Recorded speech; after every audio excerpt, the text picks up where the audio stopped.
Hey everyone, it's me again, and I am back with yet again a new build. This time, I've actually switched up quite a few things since my Whispering Ice character, and it's more than just the build. So ever since my Whispering Ice character, I hit to about level 92, and I started to get a little bored with it because I really just couldn't get any gear upgrades. The only way I could really get better gear was through fossil crafting, and I wasn't really having any luck getting any better gear. And it just got to a point where I was just out of currency. I was currency starved. I had nothing. Like my map pool was like depleted. So I kind of just said, "Fuck it. I am going to roll a new character on solo self found hardcore delve," and that's what I did. And I initially started playing a necromancer. I was doing a summon skeletal warrior necromancer, and as I was playing, I came across this guy right here. I came across the Death South Astral Plate. I'm gonna hide my items because I don't want to go into that yet. But if you peeked it, you might already know what this is. So I saw the Death South, and it just really kind of made me want to re-roll and try a Death South character. So I did that, and I played on Soul Self-Found Hardcore on this Death's Oath guy until about level, I believe, like 82 or 83.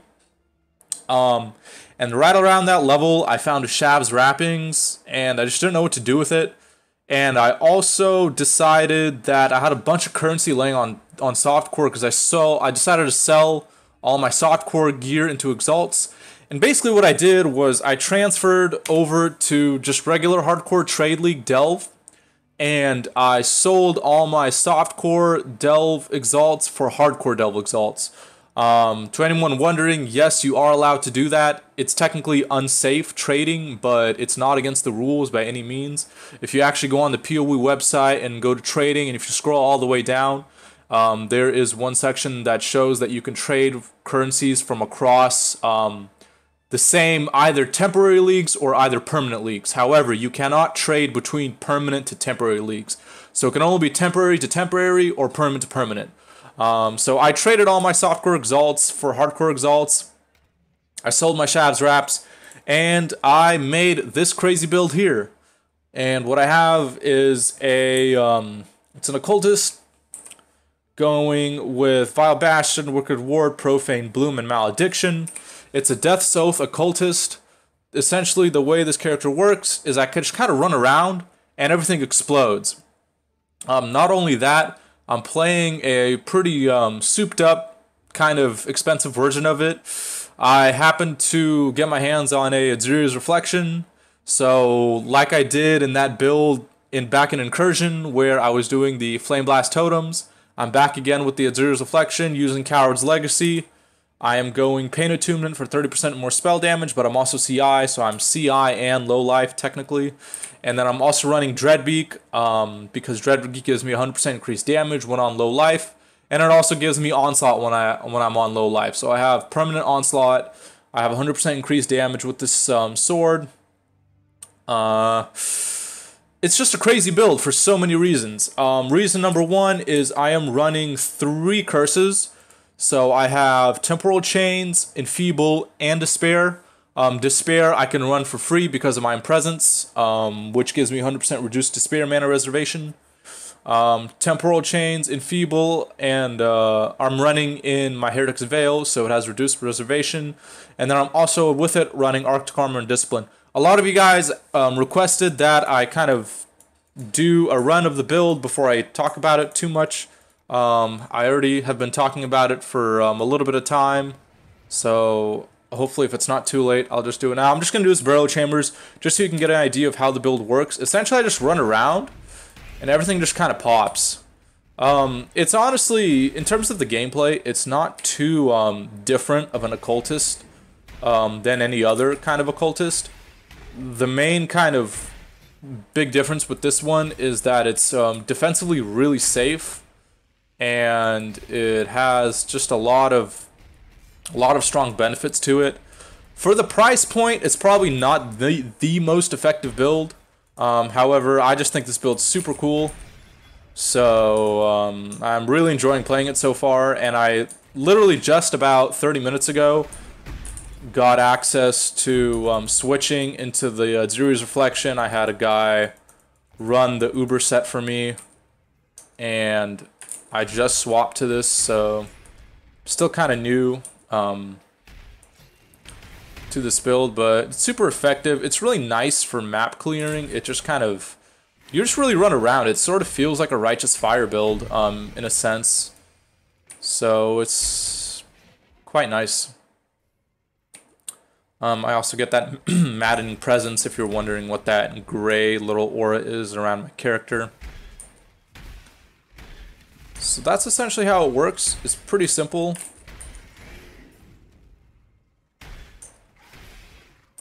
I'll finish running this later, but I did pull, this isn't really my build. I kind of pulled this build from PoE Ninja again, like I have with other builds.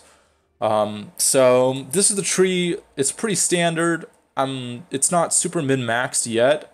However, most of the key components are there.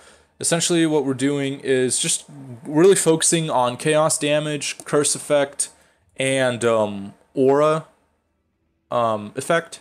So that's what I have here. So I get all of the influence, charisma, leadership, and sovereignty. I am also, pretty much other than that, it's just a lot of ES nodes and the curse effect. So I have the skittering runes again, and then I have Whispers of Doom with the curse effect there. This build stacks a lot of curse effect. I also have 18% on my shield. So these curses are extremely powerful.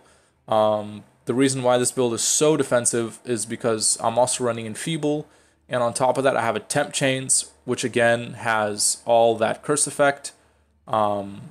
It also has Enhance on it. I need to quality all these, but it just makes the build really safe. I also have Maddening Presence, which slows the enemy by 10%, I believe. And then I also have the increased hindered from Blight.